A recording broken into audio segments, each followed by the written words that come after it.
Good afternoon, everyone.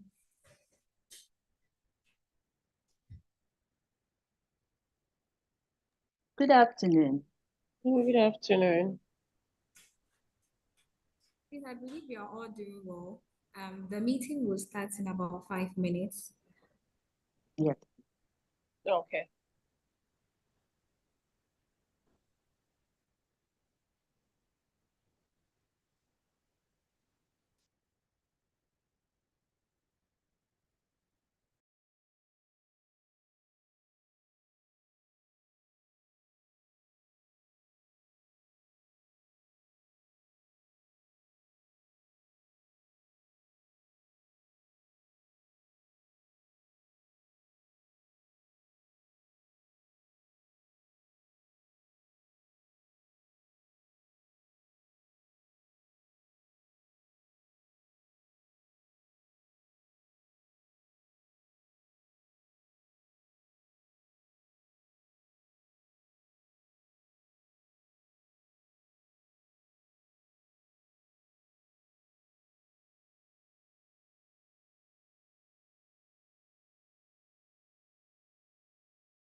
Good afternoon once again.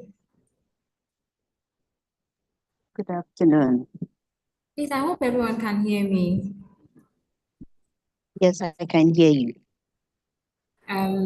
Thank you all and welcome to today's meeting. My name is Ahasan Zaria and I will be your host for today. But before we begin, I will invite Miss Portia to share a word of prayer with us. Miss Portia, if you can hear me, can you share a word of prayer with us? Okay, please. Our Heavenly Father, we come before you today seeking your guidance and wisdom. We pray that our team talk will be filled with your presence and your message will shine through. Grant our speaker with clarity of thought, courage, and compassion to connect our hearts. We pray that everything will go successfully in the mighty name of Jesus. Amen.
I'm good.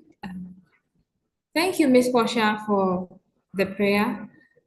Sorry, I had my microphone muted. I thought it was on mute. Sorry. It's my pleasure to introduce our facilitator for today, who will be taking us through the topic data privacy and social media. He is a web development expert, a skilled programmer with a strong foundation in data analytics, security, and data visualization. He holds a degree in business information technology from Kwame Nkrumah University of Science and Technology. He combines technical proficiency in Flutter, Python, HTML, CSS, and JavaScript with practical experience in MySQL, NoSQL, and Power BI.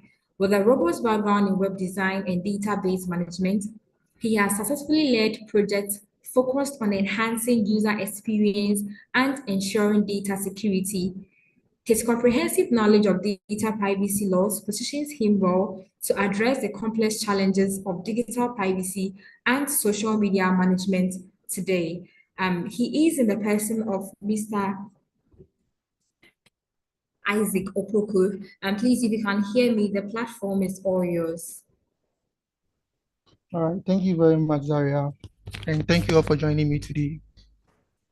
I'm here to discuss a pressing issue in our digital age, that's data privacy and social media use in Ghana. So please, let's start. Social media having become an integral part of our day-to-day routine today is very essential for us to talk about. In Ghana, platforms like Facebook, WhatsApp, Instagram, and Twitter dominate the way we connect, communicate, and even do business. And also, while these platforms bring numerous benefits to us, they also raise critical questions about data privacy. How secure is our personal data online? How are social media companies using our data? And also, what steps can we take as individuals to protect ourselves on social media? So first, social media platforms having become essential to our daily lives in Ghana. Oh, sorry. So our primary question today is, how does social media impact data privacy in Ghana? As we move through this presentation, I want you to think about your personal social media use.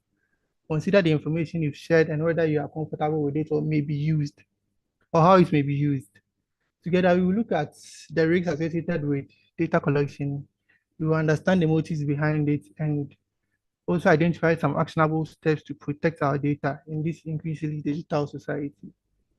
So first, I would like to I'd like us to discuss what data privacy is.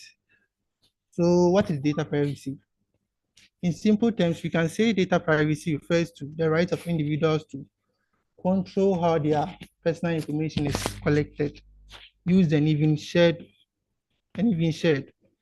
So on social media, this data information will include our name, our location, our contacts, photos, and even interest based on our browsing history.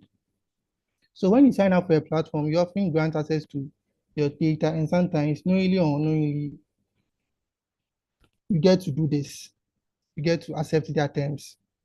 So here in Ghana, we have data privacy laws that protect individuals and ensure that organizations collecting data are accountable to the data they are collecting. Also, moving on, we go to the rise of social media, where we will discuss how social media came about in Ghana and how it's growing here in Ghana. So from the slides, you could see that Ghana has seen a rapid growth in social media use with platforms like Facebook, Instagram, Twitter, and even WhatsApp. So the statistics are here, such that there are 8.8 million social media users as of 2024, where platforms like WhatsApp has 84% and Facebook has 72%, Instagram has 51%, and so on. So, sorry.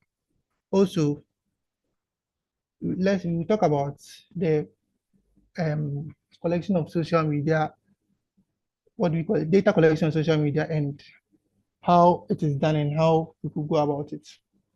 So first of all, as I said earlier on, platforms like WhatsApp, Twitter, Facebook, and all that collect data from us.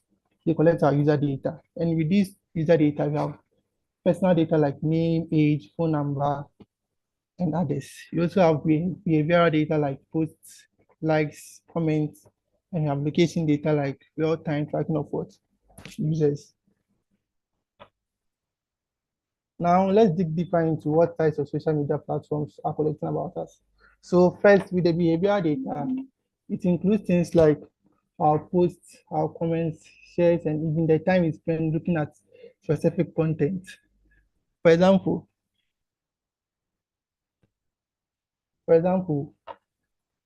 if you regularly watch videos on cooking, social media platforms will know that, and you start seeing more cooking videos or ads for cooking and its related products.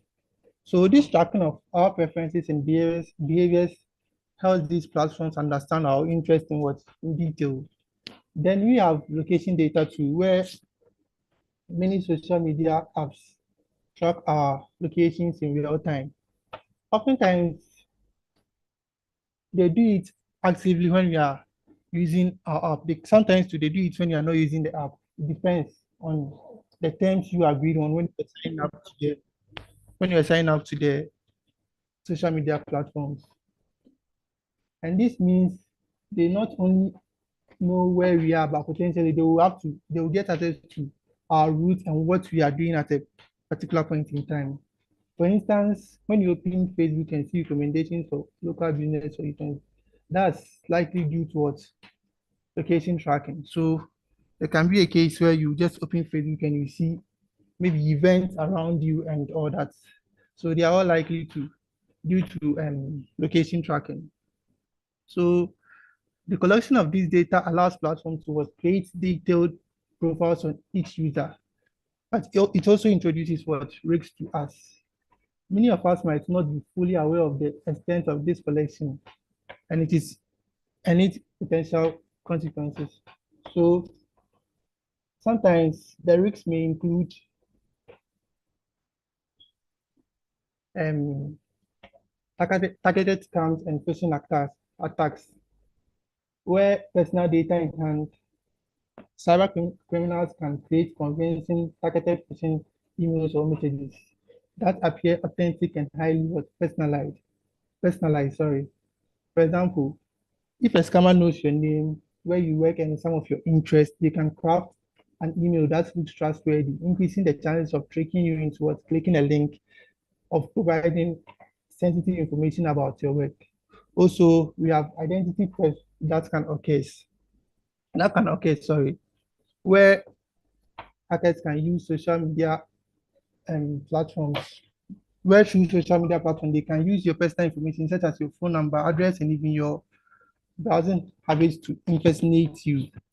They might gain access to your financial accounts, steal your money, or even open new accounts in your name, all without your knowledge. And they do this by having your data and getting information about you.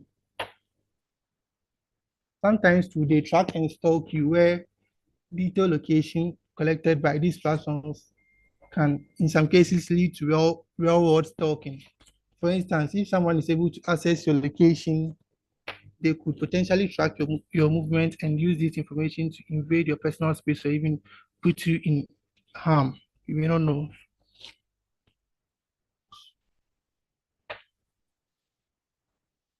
So, sorry. Let's go to the location data collection. So, to illustrate how platforms collect and use our location, let's consider a common example. So, have you ever noticed that sometimes you receive ads or recommendations for nearby restaurants or stores? Sometimes this happens because platforms like Facebook, Instagram, and even Twitter use real-time location that tracks and save your context and even exact locations. Let's say, for instance, if you are in Accra, you might see ads for a location or a local restaurant or an event happening nearby. So all these things, they do that through your what? Through collecting your location data. This type of collection is especially concerning if the data ends up in the wrong hands. It could lead to a situation where someone gains access to our location history, potentially exposing us to risks of stalking or unauthorized tracking. In some cases, this data is even sold to third parties who use it to build detailed profiles of our movements and habits. So while location tracking can be useful, it's essential that you may remain aware of its potential risks and take steps towards protect our privacy.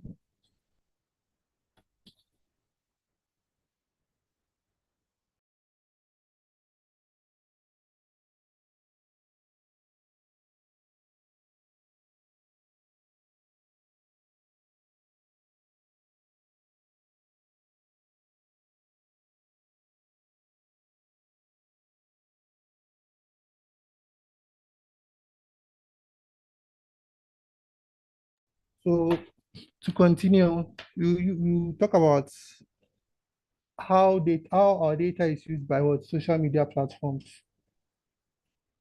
So platforms monetize user data by offering what targeted adverts. This allows businesses and this allows businesses and advertisers to reach what specific what audience.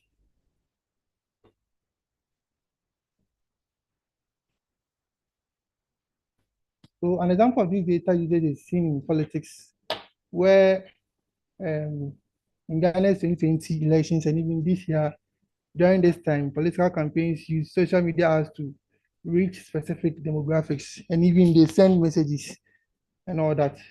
So by analyzing data like age, location, all these data, they can what? Tailor their messages to appeal to particular group of what? Voters. Okay, so this kind of targeted campaign can be effective, but also raises for ethical concerns about privacy and manipulation. When our data is used to shape political campaigns, it influences our what, our opinions and potentially impact election outcomes, which is something we need to be mindful of.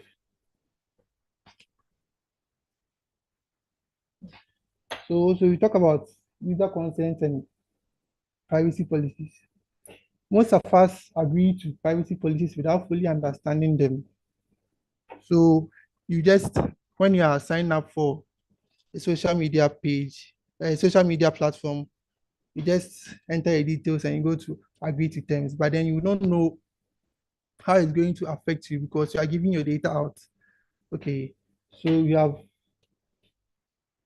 situations where these policies usually permit platforms to share our data with what, third parties, meaning our information can be passed on to what, advertisers, partners, and others we don't directly engage with, and that's wrong.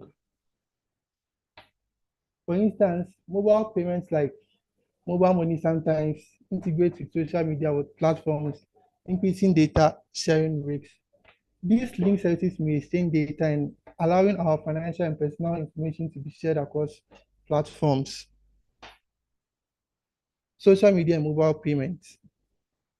Social media platforms often require personal data integration with payment apps. This could be at a risk of mishandling in the sense that taking MTN mobile money integration with Facebook, for example, it enables users to share payment details directly through Facebook, which is convenient, but it also exposes financial data to risks, as maybe your Momo PIN and other information is going on the net without, it's with your consent though, but it's not right. It's wrong for you to go in that manner. So this is a good reminder a reminder to be cautious about which services we link to our social media accounts. Also, we have data breaches and security risks, where social media platforms are vulnerable to data breaches, where hackers can steal personal data. Despite their resources, social media platforms are very vulnerable to data breaches, are very vulnerable to data breaches, where hackers can gain unauthorized access to personal data. These breaches put users at a risk of what, identity theft, financial fraud, and other crimes. In Ghana, we saw concerns about the Ghana card when it was integrated with online services. So the concerns raised was that if hackers get access to this information, it could lead to large scale breaches of sensitive information. So with the Ghana card, let me give you a brief overview of the Ghana card and the data privacy concerns surrounding it. So the Ghana card was introduced as a digital ID initiative, which was aimed at centralizing our identification system, thus streamlining services and enhancing our security. So it's managed by the National Identification Authority, and it gathers sensitive data like fingerprints and scans, iris scans, and has become mandatory for accessing essential services like banking, SIM card registration, and even telecoms. So while this Ghana card promises efficiency, the card has raised significant concerns about data privacy because many worry that the centralized storage of this biometric data makes it vulnerable for unauthorized access, and there is potential misuse and even government surveillance. There's also a lack of transparency around how our data might be shared with other agencies or third parties, leaving us with questions about consent and data security in relation to the Ghana card. In response, there is growing call for stronger privacy laws and clearer oversight of data management. Advocates are pushing for better accountability for the NIA, but there is more public awareness on data rights and updates to the data protection rights of Ghana. So these measures would help ensure that while we embrace the data transformation, our privacy remains protected. So in response to concerns about the Ghana card and its privacy, the Ghanaian government has also provided several reassurances, such that in some instance, they said they would enhance security measures. Thus, the government stated that the NIA follows strict data protection protocols and that the biometric data collected is stored in a highly secure database. Officials claim that advanced security technologies and encryption standards are in place to prevent unauthorized access and data breaches. Also, there is a legal framework for data protection where the government points to the Data Protection Act of 2012, yeah, which governs how personal information is collected, used, and even protected. The NIA claims that it adheres to the Act's guidelines and ensuring that citizens' data is not misused or accessed without due process. So these responses highlight, these are some of the responses the government made, and they really highlight the government's position that Ghana card is crucial for modernization. But while I'm doing this, we are also aiming at what? Addressing our individual privacy concerns through regulations and security measures.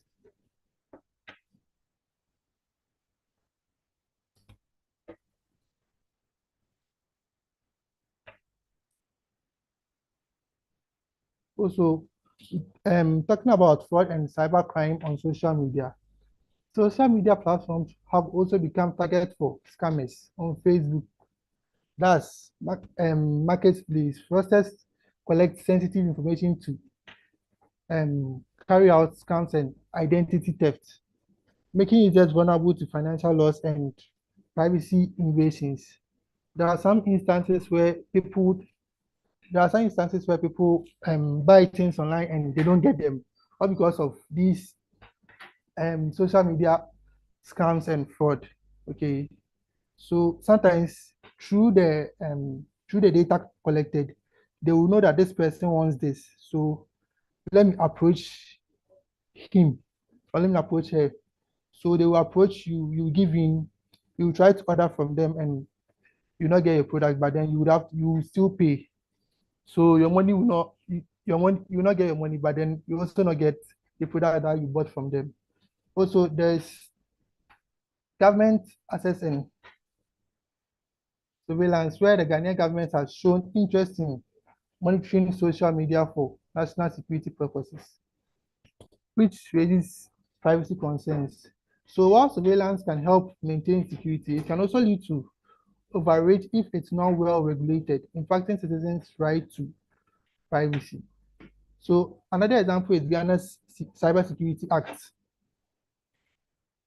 where in 2020, Ghana introduced the Cybersecurity Act, aiming to protect citizens.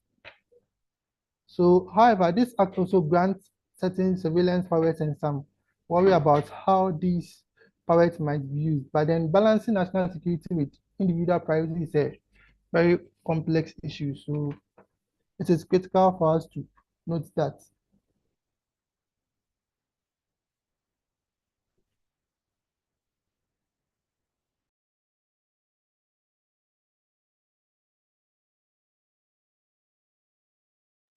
Also, the right to be forgotten in Ghana.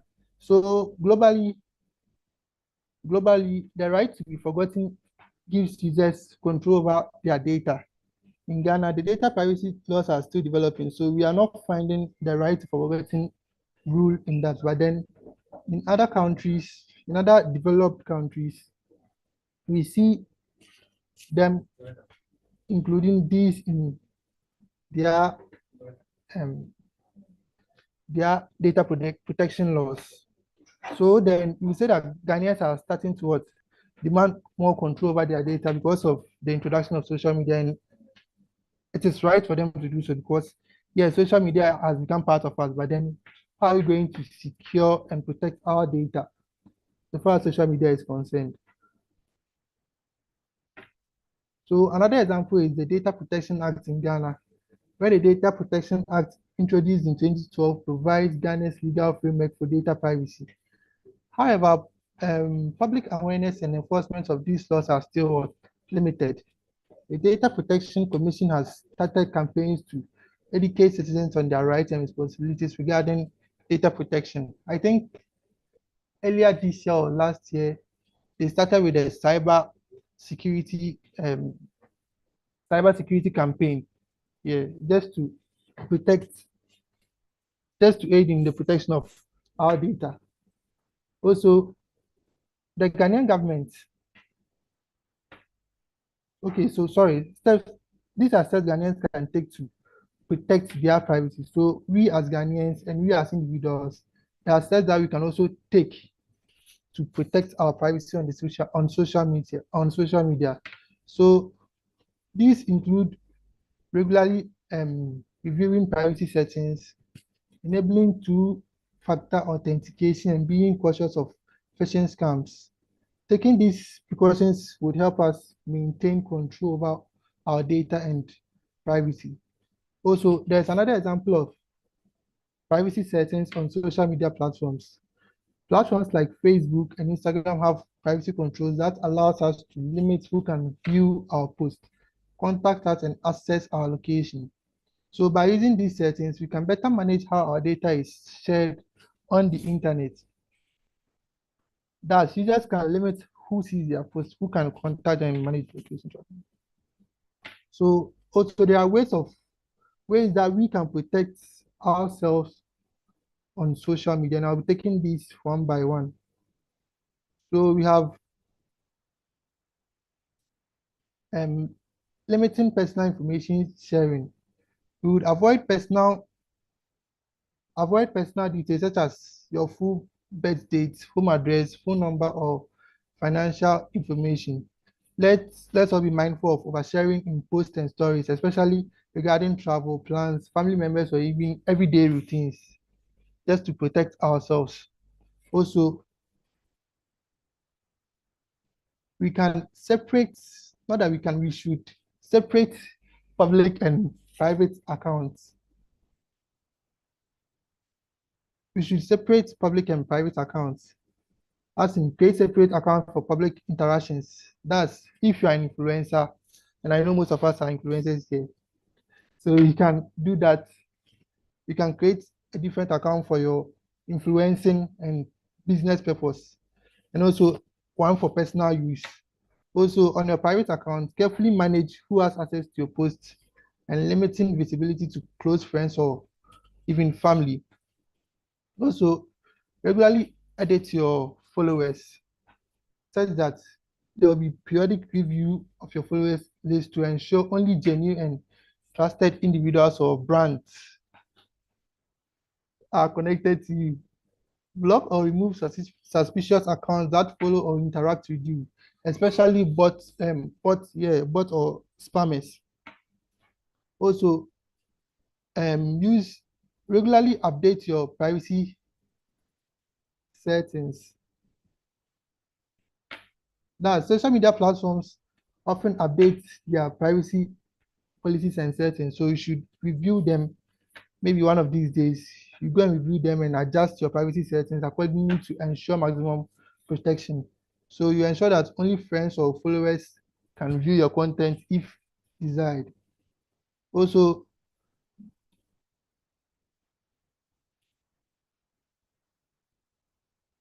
be cautious of, let me add this, be cautious of direct messages or emails that ask for personal information. Thus, passwords or even payment details.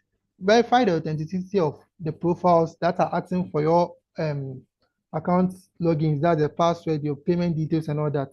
Especially when you're buying online and you'd want to pay online, you should verify the account that you are paying to before you pay. So you have to do that. Also, mostly engage with verified accounts. Yeah, so even if it's not verified, you should know the authenticity of that account you are engaging with. You should know so that at least you know who you are engaging with, how your data is treated. So you could also set up alerts for suspicious logins or activities on your account. So these social media platforms gives room to that. And when an unfamiliar device or location tries to access your account, you could know, and you give permission to it whether or not they should access it. Also, be cautious when you posting content from other users, especially those containing sensitive information, such as political opinions, financial advice, or even personal stories that could be exploited. That's one important thing that we should note. Also, when you are interacting with brands and businesses, ensure they have verified accounts to avoid being scammed by impersonators. Sometimes not verified necessarily, but you could go through the account to see their posts. Sometimes you could even ask people about it to know how they go about their things and get to know if the account is authentic or not. Also, search your name periodically on social media and search engines to track what information about you is public. Use this information to request the removal of unauthorized or old content that no longer aligns with your current preferences. So also, social media activities from years ago may no longer reflect the current views or personal brand. So you should also go through your post. Yes, you should go through your posts, and if anything is outdated, you should delete or archive anything that's inappropriate, because way back we all posted things that are not right. So at this point, you would have to do that. Also, if you are highly engaged on social media, consider limiting your interactions with toxic comments or even controversial posts, as this can attract unwanted attention or even threats from trolls and cyberbullies. Also, we look at the future of data privacy in Ghana. So looking forward, data privacy in Ghana is expected to evolve as awareness grows. Stronger enforcement and new data protection challenges will arise, and particularly with the expansion of fintech services that rely heavily on user data. There is the need that surely data privacy laws will grow. But now that it's in the developing stage, try and we should try and go by the things that we've spoken about today. That's the ways that we could protect our data on social media. So I'll be concluding that data privacy is essential as social media usage in Ghana continues to grow, and both users and policymakers have a role in protecting personal information. So my call to action is for all of us to take steps to protect our data and support efforts to enhance data privacy laws. My call to action is to protect your data by being proactive about your online privacy and advocating for strong data protection laws in Ghana. Thank you very much.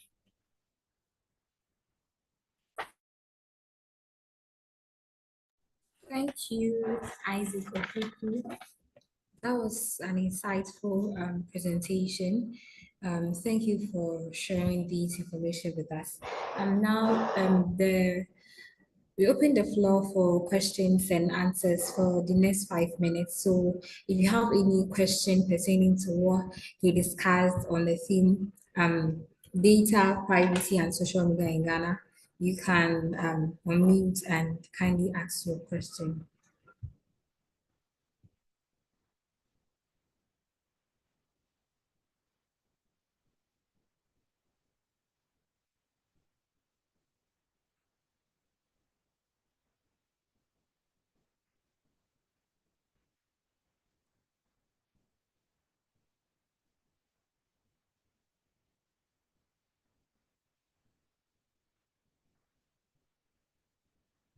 Please, can you hear me?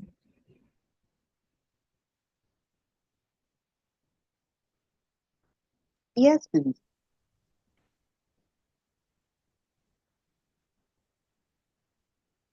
If you have any question, you can unmute and ask your question for Isaac Opoku to answer them for us.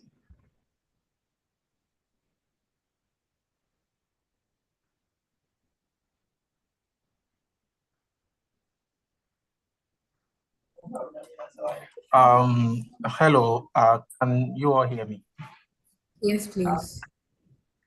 Okay, good afternoon, everyone. And before I ask my question, I'd like to congratulate my colleague, Isaac Opoku, for such a wonderful presentation. Being part of the digital department, I've learned a lot this afternoon, and I'm hoping that we'll have another wonderful session with him going forward. So my question to you, Mr. Isaac, is that so those of us that have already bombarded our social media platforms with what you term as private information, what would you advise we do going forward? Thank you. Okay, thank you very much, Eugene, for the question. And I'll allow for either two other questions before I answer your question.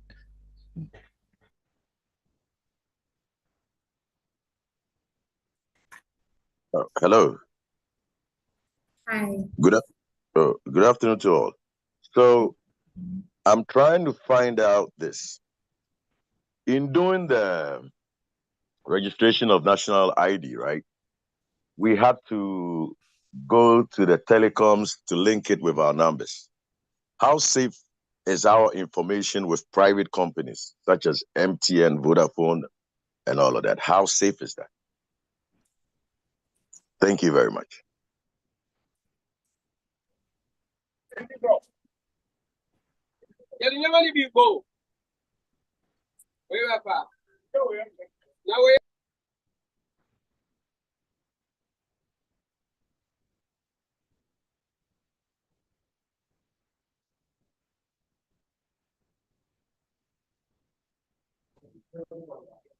Hello, Isaac. Hello. So please, I'm listening. There's a question. Would you like to respond to it, or you want other questions to be asked before you respond?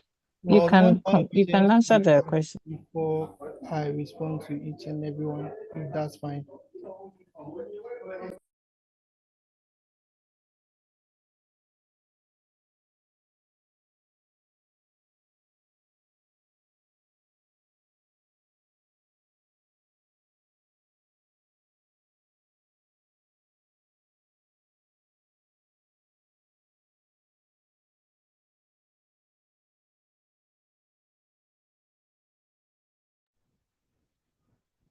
If you have any question, you can unmute and ask so that Mr. Isaac Opoku can answer them.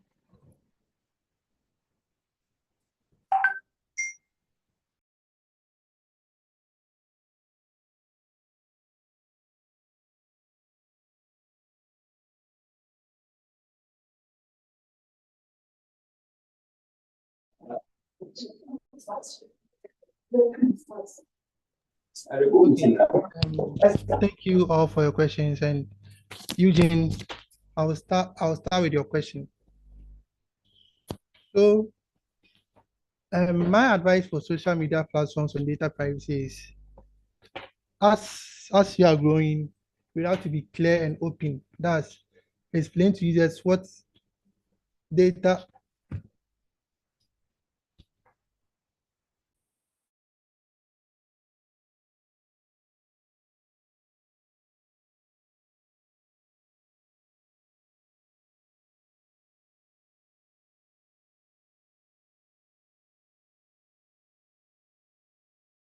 Okay, so sorry. So as I was saying, using what's going forward, what I would like us to do is with old posts, you will have to delete them and try and clear your social media platform just for it to look nice and represent you as you are now.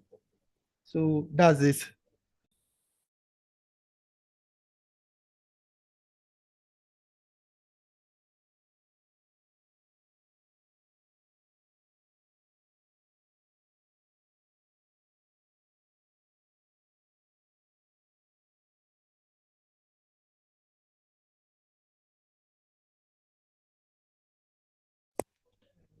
And at Nana Kwame will say, please, with your question, can you please come again for clarification's sake?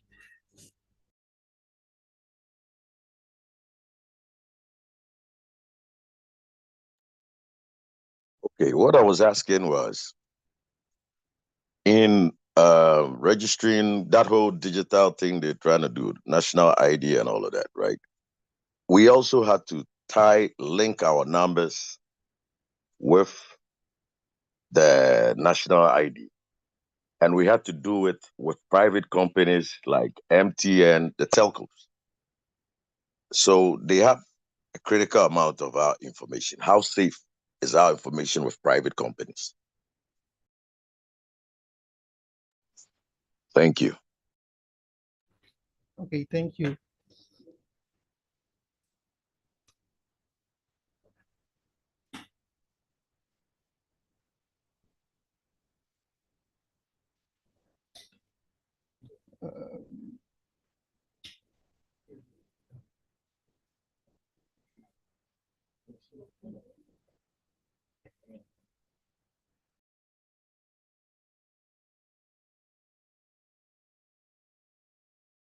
And Troy, please, any other question?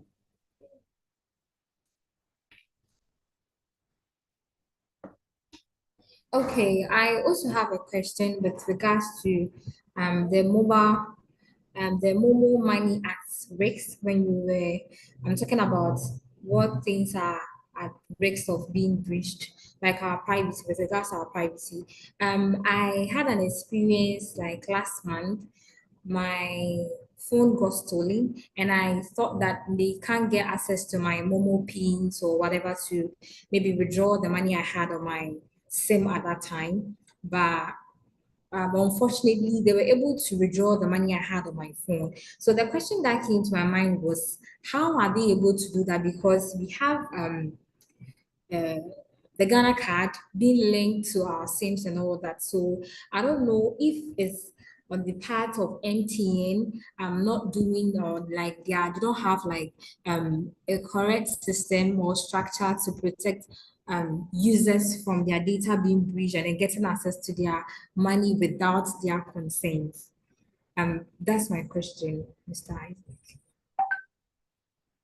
Okay, thank you, Daria. So, Mr. Nana Kwame, so during the registration, you give out your information, and now what they are saying is your information is influenced by the compliance with data protection laws.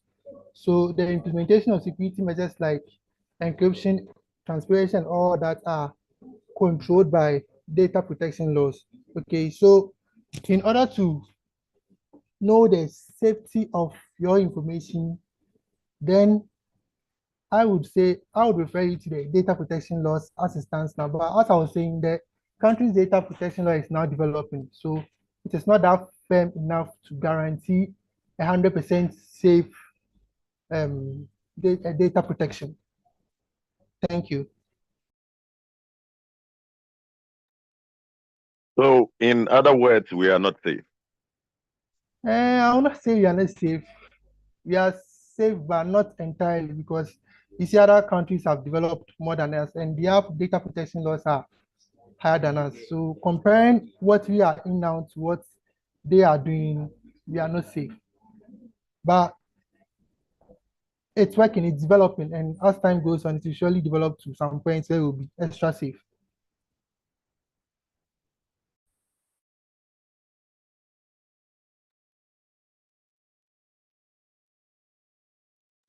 Please, I hope you are getting me.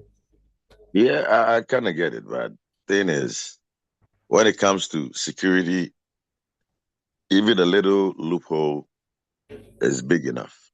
Exactly. So if we are not safe, we're not safe. And I want to know how sure you are of the tightening. Is there any information that you're privy to that really assures that, in the next 6 months or so, it's going to be safe? Or is something that's just been said that Oh, we have to deal with?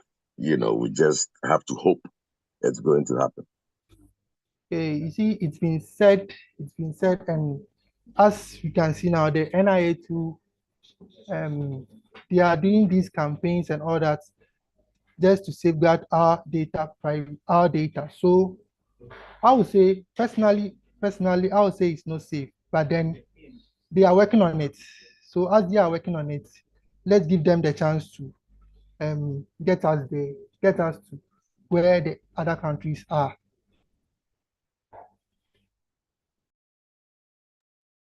Thank you, sir. Welcome.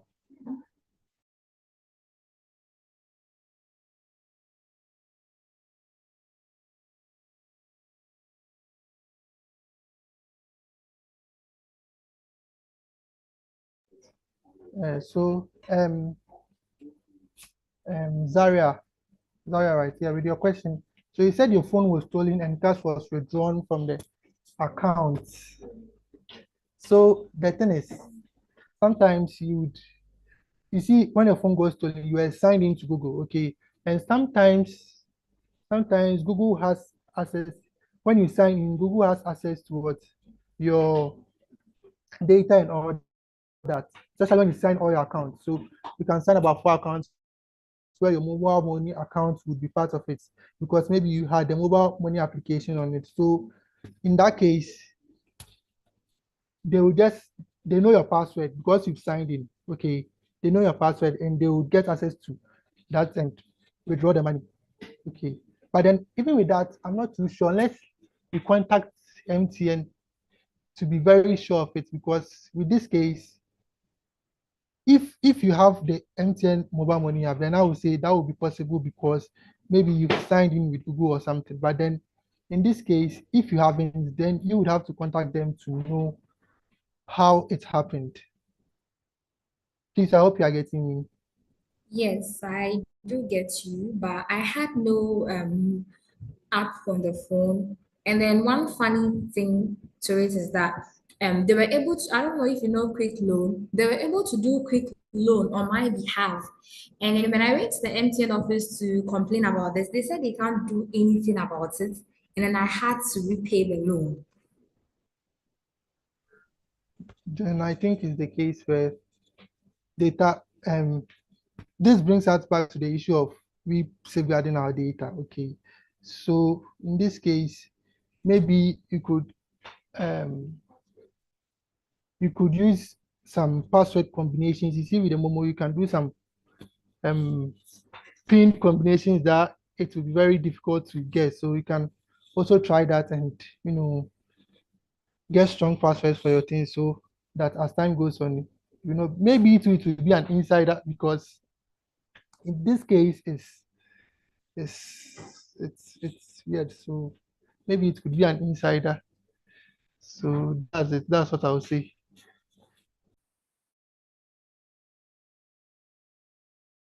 So it means that our service providers are not, with what you said, it means that they are not being like truthful or I don't get it.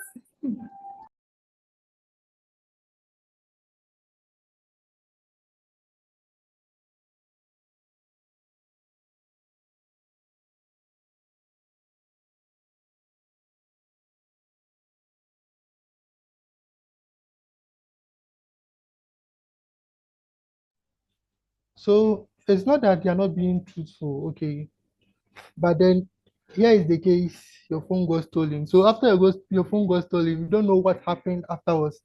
It could be that maybe a friend of yours who is aware of the password or something got the phone, okay, and was able to get that information.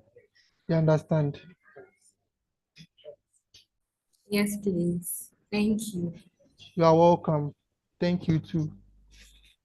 Please, any question, any other question? If not, I'll hand over to Zaria. Okay.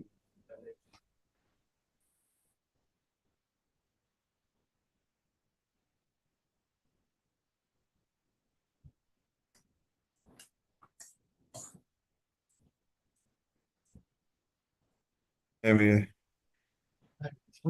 Hello. Yes, we can hear you. Yeah, this is Alex. So I want to add up to what Isaac said about your phone getting missing and then your passwords and your Momo and all those things being redrawn. So there's one thing about we using phones. You see, we have the option to save our passwords in most of our browsers. And when we are able to have, when somebody has access to your phone and then gets to those browsers or those applications that you saved your passwords, they're able to guess the kind of passwords you are using on your devices. That same vein, they are able to guess whether you use weak passwords. So when you use some passwords like your date of birth, your phone number, and all those things, they are guessable passwords that people will use to access your account. To talk about you not being safe with network providers, it's not so. It's that when you log in with your passwords are being encrypted such that even the telcos are unable to view your passwords to know what passwords you have used. So it's two things. It's either, as he said, an insider, or your password was able to be guessed and they had access to get all those things on your phone. So that's what it's. So going forward, let's try to use passwords, strong passwords with alphanumeric characters, special characters, and all those things to be able to safeguard our passwords from being accessed by anybody who gets in contact with our phones. Thank you. Thank you.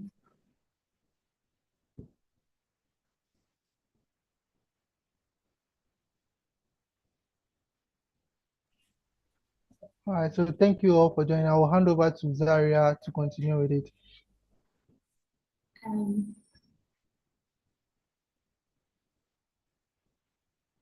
Thank you all for your engaging questions, and I believe we learned a lot from this short presentation from Mr. Isaac Opoku, and I believe he said data privacy is still evolving in Ghana here, so it's the majority of the responsibility falls on us to protect our own privacy alongside what the government is doing for us.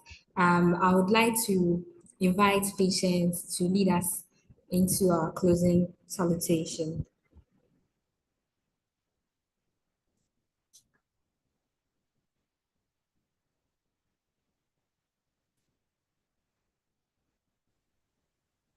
Hi everyone.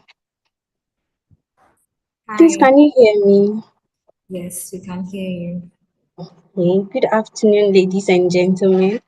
So, on behalf of management and the HR department, we would like to extend our heartfelt gratitude to each and every one of you for your active participation and engagement during today's meeting.